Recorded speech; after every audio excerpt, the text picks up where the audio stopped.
আসসালামু আলাইকুম। আশা করছি সবাই ভালো আছেন। আলহামদুলিল্লাহ আমরা বেশ ভালো আছি।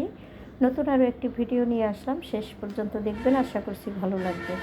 শুরুতে দেখিয়ে দিলাম কবুতর বাসায় ঢুকেছে।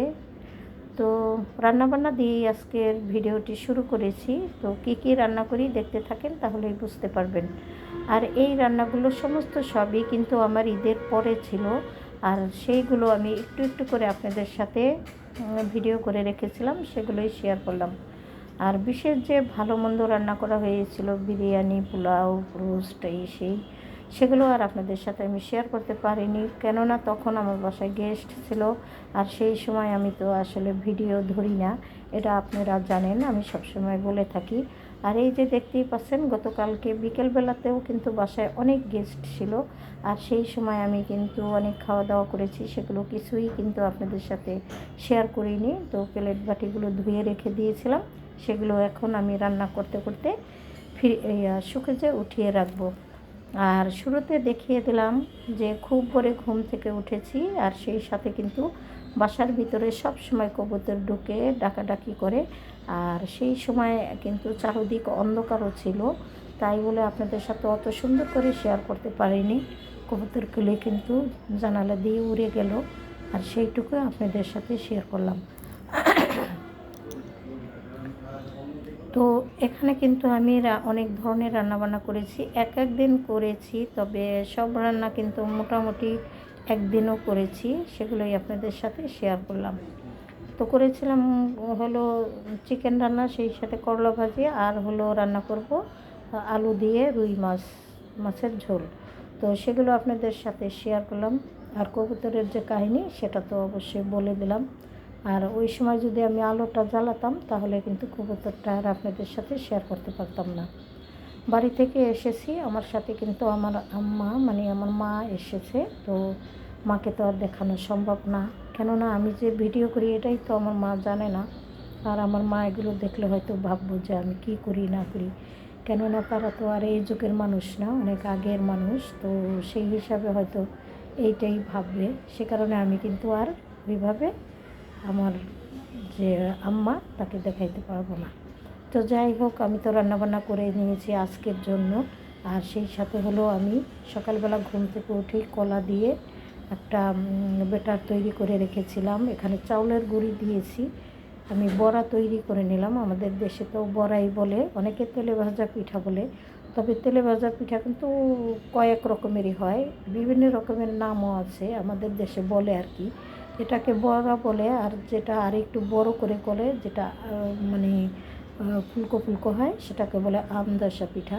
তো সেটাও কিন্তু আমি তৈরি করেছি, আজকেই করতে চেয়েছিলাম, আজকে পারিনি, তবে আর কি চেষ্টা করব আজকে বানানোর জন্য, কিন্তু মনে হয় পারবো না, তবে আমি পরের দিন বানাবো। তো যখন বানাই আপনাদের সাথে আমি শেয়ারও করে দেব।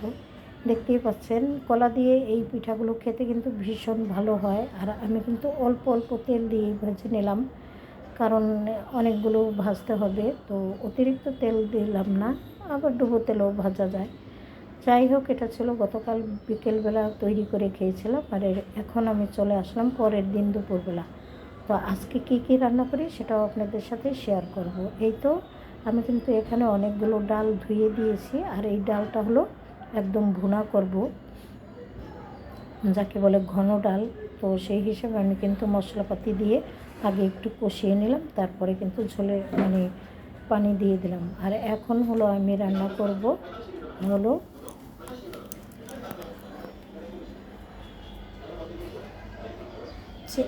ডাটা দিয়ে কচুরলতিটা এখানে আমি হলো আদা রসুন, তবে আদা না দিলেও চলে, হালকা একটু আদা দিয়েছি, সেই সাথে রসুন বেশি করে, আর হলো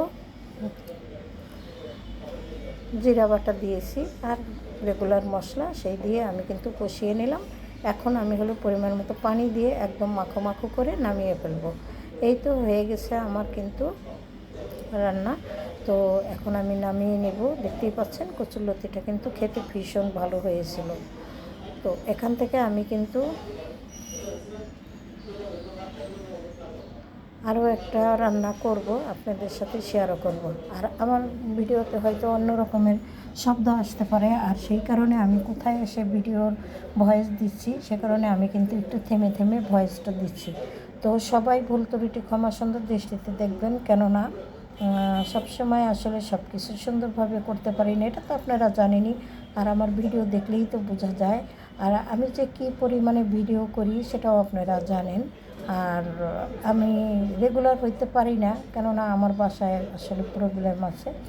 মাঝে মধ্যে আমি আড়ালে আবডালে ভিডিও করে থাকি, আর মাঝে মধ্যে সবার সামনেও করে থাকি, কিন্তু তারপরেও সমস্যা। যাই হোক, পটল দিয়ে ইলিশ মাছ রান্না করে নিলাম। জানি না কারা কারা পটল দিয়ে ইলিশ মাছ খেতে পছন্দ করেন। যারা করেন আজকের এই ভিডিওতে কমেন্ট করে জানাবেন। এই যে দেখতেই পাচ্ছেন, আম ডাল কিন্তু রান্না করে নিয়েছি, আর সেই সাথে হলো কচুরলতি, পাশাপাশি ইলিশ মাছ দিয়ে হলো পটল রান্না করেছি। এখন সমস্ত খাবারগুলো আমি ডাইনিংয়ে দিয়ে দিব। আর রেগুলার ভিডিও না দিতে পারলেও মাঝে মধ্যে ভিডিও দেওয়ার খুবই চেষ্টা করব। আমার শখের বশে আমি এই চ্যানেলটা খুলেছিলাম, তবে আমার শখ আসলে কখনোই সুন্দরভাবে পূরণ করতে আমি পারি না, কেননা আমার কী বলবো, বলতে গেলে অনেক কিছুই বলতে হয়, তবে বলবো না। কোনো এক সময় যদি পারি সমস্ত সব কিছুই ডিটেলসে বলবো আপনাদের সাথে। তো খাবারগুলো দিয়ে দিই ডাইনিংয়ে, তারপরে সবাই একসাথে বসে খাওয়া দাওয়াটা শেষ করে নেব। আর এই যে দেখতেই পাচ্ছেন, এই মুহূর্তে খাওয়া দাওয়া শেষ করে নিয়েছি সবাই একসাথে বসে। তারপরে এই যে পরের দিন বিকেলবেলা, ওই দিন তো বানাতে চেয়েছিলাম কিন্তু ওই দিন পারিনি। আজকে বিকেলবেলা হলো এই যে তেলে ভাজা পিঠাটা বানিয়ে নিচ্ছি। আর এটাকেই আমরা কিন্তু তেলে ভাজা পিঠা, ঠিক আছে, এটা কিন্তু আমরা আমদশা বলি। ওইটা বড়া আর এটা হলো আমদশা। তো সবাই নাম শুনলে হয়তো অবাক হয়ে যেতে পারেন। বিভিন্ন এলাকার বিভিন্ন রকমের ভাষা হয়ে থাকে, আঞ্চলিক ভাষা, সেই হিসেবেই কিন্তু এই ভাষাগুলো আসছে। তবে আঞ্চলিক ভাষা বলতে কিন্তু একটা ভাষা আছে, কারো কোনো খারাপ বা মন্দ কথা বা খারাপ বলার কোনো অপশন নেই। শুদ্ধ করেও বলা যেতে পারে, আবার আঞ্চলিক ভাষায়ও কথা বলা যেতে পারে। সবটাই কিন্তু ভাষা, মায়ের ভাষা সবচেয়ে সুন্দর। আমার মায়ের ভাষাতেই এটা কিন্তু আমদশা ভাষা বলে।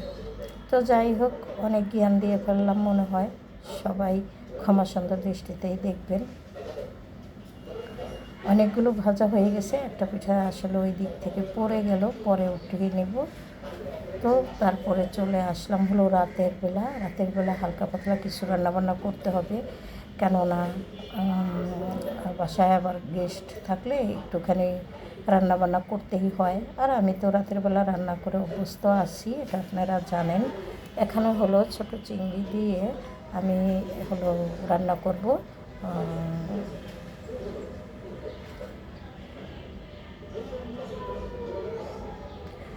পুঁই শাক দিয়ে। আর এই পুঁই শাকটা দিয়ে ছোট চিংড়ি দিয়ে রান্না করলে আমার বাসার যে সাহেব, তিনি কিন্তু ভালোই পছন্দ করেন। আর এখান থেকে আমি আপনাদের কাছ থেকে বিদায় নিয়ে নিব। সবাই ভালো থাকবেন, সুস্থ থাকবেন, আর আমার পাশে থাকবেন আশা করছি। পরবর্তীতে আমার যে বাধা বিঘ্ন সব কিছু গল্প আগামী ভিডিওতে বলে দেব, চেষ্টা করব সবটাই বলার, না পারলে ধাপে ধাপে আপনাদের সাথে শেয়ার করব। আল্লাহ হাফেজ, আসসালামু আলাইকুম।